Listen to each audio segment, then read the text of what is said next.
everybody. Welcome to 2020.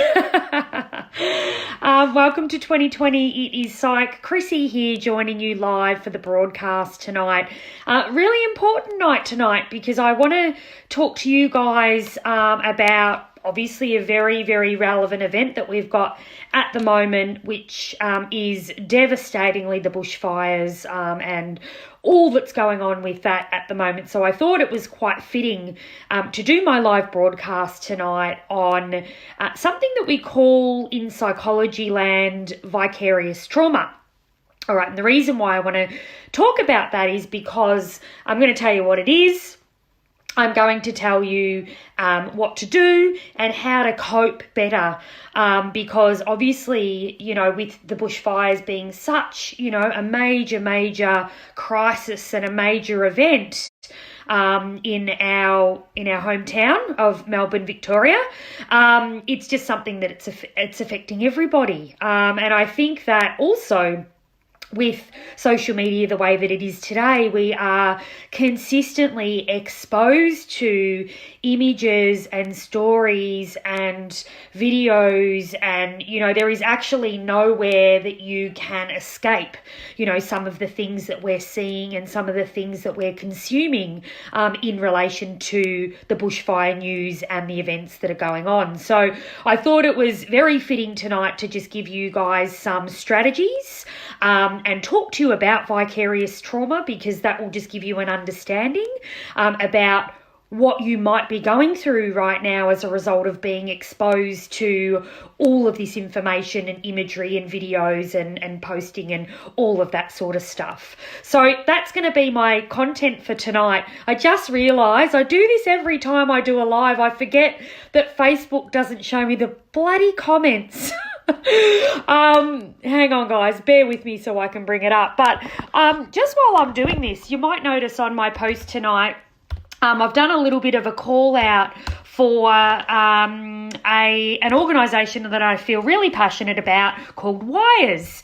Now, I've spent a lot of time and effort over the last sort of week or so supporting humans with donations and community events and all of that sort of stuff. So I thought tonight I would give a little bit of a plug to the poor animals that have been affected by the bushfire crisis. So I've put a link on here. Wires are the agency amongst a whole range of other agencies, to be honest, in terms of wildlife rescue. There's lots of people out there. Shout out to Kat Gilligan, who's one of my friends, who's an amazing wildlife carer. She's absolutely been devastated by what's happening as well. But, you know, there's many people and organisations out there that need funds to be able to care for, you know, the devastation that has resulted from many, I can't even remember the figure. It was crazy. Like, it was 500 million animals or something like that have been killed or injured. Like, it was just such a phenomenal amount. So if you've got some spare change or some spare dollars, please click the link for Wires tonight and, you know, save some of that amazing donation money that everybody's been so generous with for some of our furry friends. So hang on, guys, I'm just bringing up my live video just in case you guys have got any questions for me tonight. Hey, Sue! Sue was the legend on the weekend. Opened up her home, you know, for the donations and just went absolutely nuts with her and all of her helpers on the weekend. So awesome to see you here tonight, Sue. Massive effort. I was so stoked to see all those pictures last night of you guys on the truck and all the boxes and, you know, just insane. And there's a few more fundraising efforts going on in Sunbury, as I understand. I think, Sue, let us know in the comments, are you guys still taking some collections? I know Sunbury East Football Club, Terry Smerden, Terry and Glenn, who I know well, they are running a fundraiser on Sunday. And Terry told me today they're even having a sausage sizzle. So if you've got nothing to do on Sunday and you've got some things to donate, head down to the Sunbury East Football Club because they are taking over the reins for the community and getting some donations for the bushfire victims. So Sunbury East Football Club, guys, on Sunday. So, hey, Jules, sorry, I can see your comments now. Welcome to the broadcast tonight. We're going to talk about vicarious trauma. Now, why am I saying this word vicarious and what the heck does it mean? You're like, speak English, Psych Chrissy. You don't normally use, big psych terminology. And I don't normally, but it's really important to add, I suppose, a name or a frame around what lots of people might be experiencing at the moment as a result of what they're seeing. And vicarious trauma is an emotional reaction, and it can be, I suppose, a traumatic reaction to something that you are seeing. Sorry, I'm just opening my notes here, guys. As a result of you engaging empathically in an experience that you are consuming. Now, as you know, it's almost like a trauma, what's the word for it? It's like you're not potentially, because I'm not talking tonight about the trauma for the actual bushfire victims that are there, that's a whole different kettle of fish. But I'm actually talking about the experiences that you, me, the neighbour, everybody on social media is potentially having as a result of consuming all of this information and imagery and video in relation to the bushfire event. So we can actually experience this thing called vicarious trauma because we are empathically engaged with what's going on. We're, traumatized by the images that we're seeing. We're having strong emotional reactions to the stories and the narratives and, the interviews of the poor victims that are, coming on to the news and on social media. And, so we're basically bombarded with, and we have been, for the last 7 days of bombarded with very, very traumatic information. Okay. And as a result, you can experience a whole range of symptoms. So if you're, and I'm going to, outline some of these symptoms because I think it's really important that you understand that your reaction is quite normal. So I want to normalize that, but I want you to understand that potentially it could be a result of, vicarious trauma.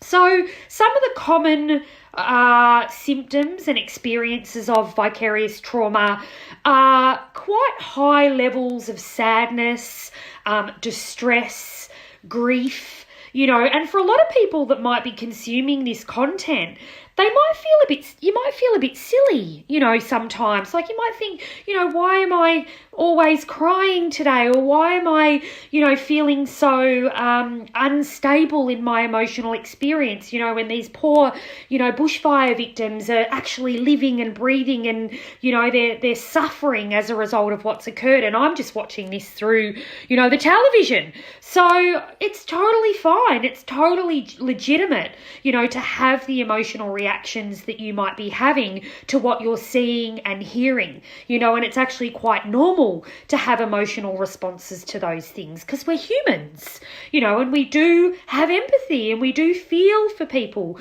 when we see them going through things, particularly when, for Victorians and people that are, very close to the situation, we as a community feel like, well, if it's happening to them, vicariously it's also happening to us, because, we don't want this to happen, in our town and to our animals and to our farmers and to, everybody that we care about in a sense in terms of community.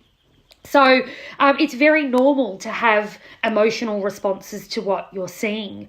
As a result of that, you might notice some behaviours that start to eventuate as a result that might be a little bit out of the ordinary.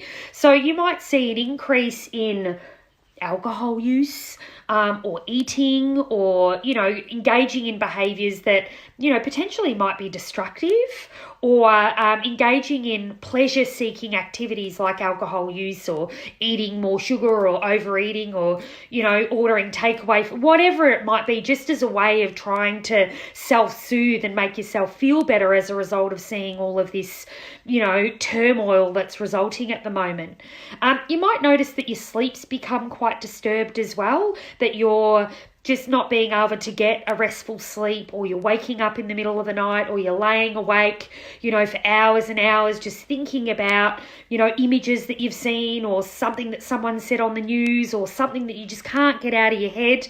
We've seen lots of interviews with bushfire victims, and I know that I've got some statements in my mind that have replayed over. I know I was at the gym the other day, and I'm running on the treadmill, and I'm, watching the, little, the little subtitles roll across, and I'm trying to run, and I'm half choking on the treadmill because I'm like, this poor bloody farmer, getting overcome with emotion, and I'm, trying to run on the treadmill.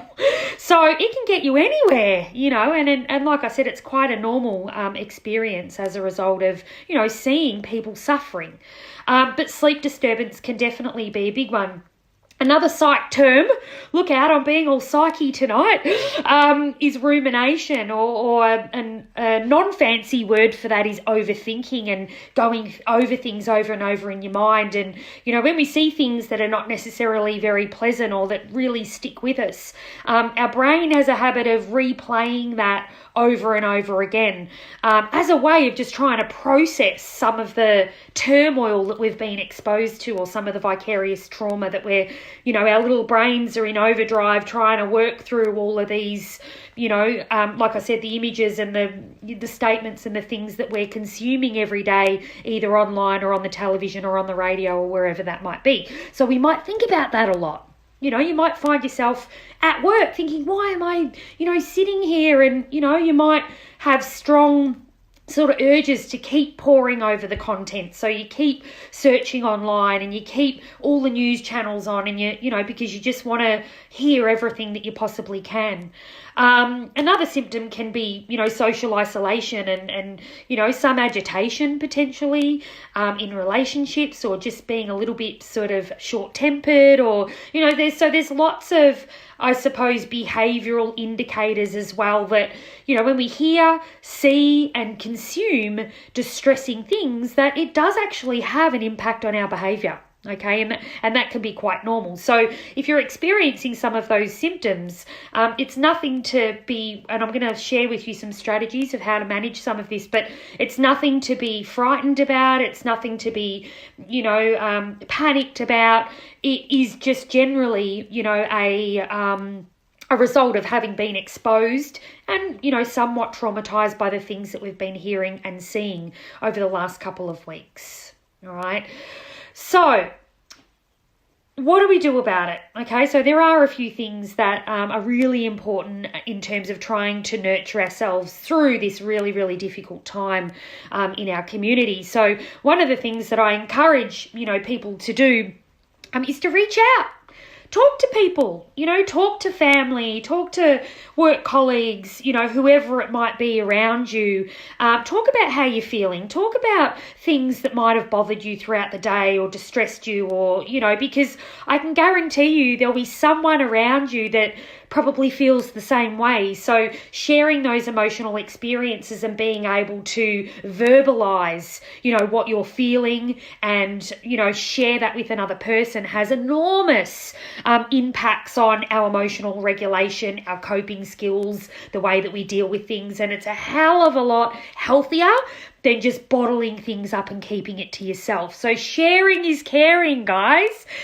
There are also professional support lines as well. If you just think, I don't want to burden someone, or I feel a bit silly, or whatever it is. People sometimes feel a bit funny, about sharing their emotional experiences. There are, hotlines like Lifeline, that you can call up. It's anonymous. You can sit there and talk their ear off if you like, and even face-to-face, local GPs, your psychologist, counsellors, there are people professionally that you can also reach out to and access support from. So I am just looking. So is this Sunbury East? Friday night they're doing barefoot bowls. Oh no, this is the Bowls Club. Barefoot Bowls, Sunbury Bowling Club fundraiser. Awesome on Saturday night. So if you don't have much to do, get down there and do some barefoot bowls. There you go, Sunbury. There's another fundraising outlet that you can get hold of. So Thank you for that, Sue. All right, so reaching out, talking about it, sharing experiences, lightening the load, sharing is caring, very, very important, okay? I think it's really important to have a break as well. I think in this world that we live in now, we are so exposed to information. With social media in particular, we are just consuming stuff, 24/7. We've got a screen in our face. If we're not watching, we're listening. So it's tough, and 10 years ago, we would never have been, we would see some information on the news and that would be about it, and in the newspaper. But these days it's everywhere, and I think it's really important that you do not overdo it on the consumption, and I do obviously respect the need for wanting to get information and wanting to get informed and all of that sort of stuff, but it's also really important to know when to take a break and to know when to sort of move away from that and, focus on more pleasant things or focus on nurturing yourself, engaging in self-care, cooking, reading, pleasurable sort of activities, exercise, having a coffee with friends, not just sitting there and, being glued for long periods of time to all of the information that's being shared. So make sure you're taking a break, guys. Don't sort of just sit there and, become sort of obsessed, and, that can be really not healthy. Not healthy for the brain, not healthy for the emotions. So self-care and taking breaks is really, really important. Maintaining routines is also important as well. So, sometimes in these events, we can get a little bit out of whack, and some of us are on holidays, which makes it even more complicated because, generally this would be a time where everybody's resting and socialising and going out for drinks, and now we don't know what to bloody do. People are too scared to, look like they might be having fun somewhere or, doing something to enjoy themselves because, we're supposed to be in a state of mourning. And, I totally respect, obviously, the sense of sadness that everybody has, but it's really, really important to maintain that sense of normality, as well around your holidays. If you would normally go to the beach on the holidays, go to the beach. If you would normally catch up with some friends, go and catch up with some friends, not sort of stopping what you're doing and, putting your life on hold, being glued to what's going on. That it's, it's healthy to maintain those regular routines, particularly holiday routines as well, because even holidays is an abnormal time for us because we're, some of us are not going to work and we're not waking up at a particular time of day, and we're not, we might not be exercising, we might be eating differently, so it's really important that we sort of keep as much normality as we possibly can. And that we're also being as healthy as we can as well. So, not over-consuming alcohol or overindulging, as a result of just wanting to self-soothe as a result of, the information that we're being exposed to. So there's some of the most important strategies that I think, you need to be aware of and mindful of during this really, really difficult time. But more than that, I think one of the most important take-home messages that I want people to really have a think about is that it's okay to feel sad and it's okay to have emotional reactions to what's going on, and it's not silly and it's not stupid, and, you shouldn't be, beating yourself up for having such responses. But it's also important that you share how you're feeling with others and you open up those conversations and you access support, but at the same time that you take a break and you take care of yourself. I think, one of the things that I did over the weekend that I mentioned at the start of the broadcast was, and people cope in different ways. And I think it's about really trying to find healthy ways of coping as opposed to unhealthy ways. And I find, because I'm a helper, by trade I'm a helper, being able to touch base with my local community and, do these lives and, go check out some fundraising efforts of people and, go through the supermarket and, buy slabs of water and watch other people buying slabs, that really made me feel good. on Sunday, even though it was a, horrible day. The Saturday was, one of the most trying and challenging days for the bushfires. But I thought, no, bugger it, I'm going to go out and try and contribute in a positive and a meaningful way, and lots of people are donating online and they're knitting mittens and, so I think it's really positive that if you can contribute to fundraising efforts or be part of a community that is trying to be positive and is trying to contribute in a meaningful way. And it doesn't have to be financial. It can just literally be you turning up to events and, being part of, the community of what's going on. I think that can help, because I can tell you now, and I know Sue's watching, but I dropped into Sue's a couple of times on Sunday, and every time I walked in there, I was just stoked. I was just beaming. I was just, it was just electric. The second time I went in, there was shitloads of people in there, and I'm like, this is just awesome, and everyone was smiling and happy and packing, and, so there's really something to be said about surrounding yourself with people that want to do and want to contribute, and that, they want to contribute in a positive way at such a, awful time. So there we go, guys. It's brief, it's simple. I don't want to overcomplicate things. I do want to validate, obviously that this is a really difficult time for people and you might be going through a whole range of emotions. But as I explained tonight, there are a number of strategies and things to be aware of, things to take note of, and things that you can be doing to, I suppose, get through this difficult time and even, encourage and support others to do the same. So thank you so much for joining me tonight, guys. It was awesome to see you all joining me live. Very, very important, more so important than even other lives that I've done, to share the post, okay? Because sharing is actually caring, and sharing the post allows me to obviously touch as many people as I can with this information, and that's hugely important for me. It's why I do it, because I want to try and reach as many people as I possibly can with this really, really important information. So I would love it if you could do that, if you could share the broadcast, particularly for tonight, because I know there's lots of people out there that are struggling at the moment that might need a little bit of a helping hand. So thank you, guys. I will see you all next week. Thank you for joining. Thank you for being absolute legends, and I'll see you all next time.